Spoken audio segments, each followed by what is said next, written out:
राज्यभरात गाजत असलेल्या सरपंच संतोष देशमुख या हत्या प्रकरणात आज 17 दिवस उलटूनही मुख्य आरोपी अजूनही मोकाटच आहे। मुख्य आरोपी सुदर्शन घुले, सुधीर सांगळे आणि कृष्णा आंधळे या तिघांचा पोलीस अजूनही शोधू शकले नाहीयेत, त्यांचा शोध घेऊ शकले नाहीयेत। त्यामुळे बीड पोलीस आणि सीआयडीच्या तपासावर आता प्रश्नचिन्ह उपस्थित केलं जात आहे। विशेष म्हणजे या प्रकरणाशी संबंधित खंडणी पुण्यात देखील तपास संथ गतीने सुरू असल्याचा आरोप केला जातोय।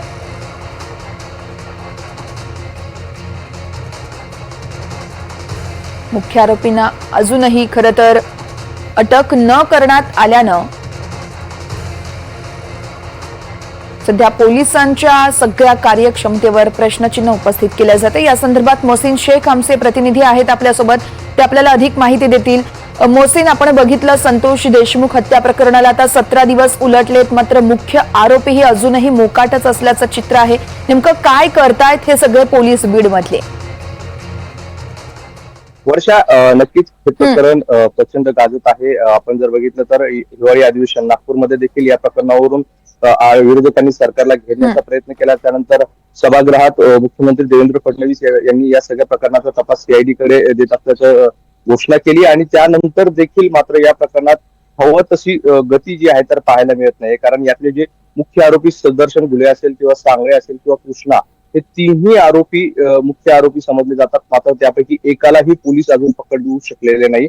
9 डिसेंबरला ही सगळी घटना झाली होती, त्यानंतर आज 17 दिवस झाले, मात्र अजूनही मुख्य आरोपी पोलिसांना सापडू शकलेले नाही, सीआयडीच्या पथकाला सापडू शकले नाही। त्यामुळे या सगळ्या तपासावर देखील आता सर्वसामान्य व्यक्ती जे आहेत तर प्रश्नचिन्ह उपस्थित करत आहे।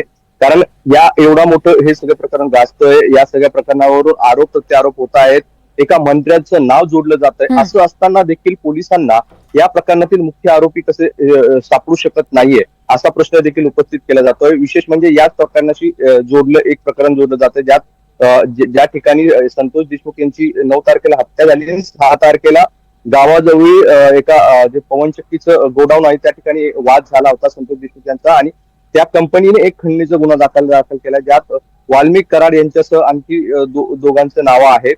तर यातील वाल्मिक कराड यांना देखील अजून पोलीस शोधू शकलेले नाहीये। कारण आपण जर बघितलं तर विरोधकांकडून सतत वाल्मिक कराड हे नाव उच्चारलं जात आहे आणि धनंजय मुंडे यांच्याशी हे नाव जोडलं जात आहे, आणि या सगळ्या संतोष देशमुख हत्या प्रकरणात देखील वाल्मिक कराड यांची भूमिका असल्याचा आरोप केला जातोय। त्यामुळे ह्या सगळ्या प्रकरणात या दोन्ही गुन्ह्यांमध्ये हवी तशी गती जी आहे तर आपल्याला पाहायला मिळत नाही। हे सगळं प्रकरण संत गतीने सुरू आहे का असा देखील प्रश्न उपस्थित केला जातोय। मात्र 17 दिवस उलटूनही बीड हत्याकांडामधील मुख्य आरोपी अजूनही पोलिसांना सापडू शकलेले नाहीये। त्यामुळे आता वेगवेगळ्या चर्चांना देखील उधाण येऊ लागलेलं आहे। आता या सगळ्या प्रकरणानंतर सरकार या सगळ्या प्रकरणात कशी भूमिका घेतं हे पाहणं महत्वाचं असणार आहे। मात्र 17 दिवस उलटले आहे, अजूनही आरोपी मोकाट आहे। वर्षा, निश्चितच मोहसिन, त्यामुळे आता पुढे पोलीस नेमका कोणता मार्ग निवडतायत, कशा पद्धतीनं या आरोपींचा छडा लावतायत बघावं लागेल।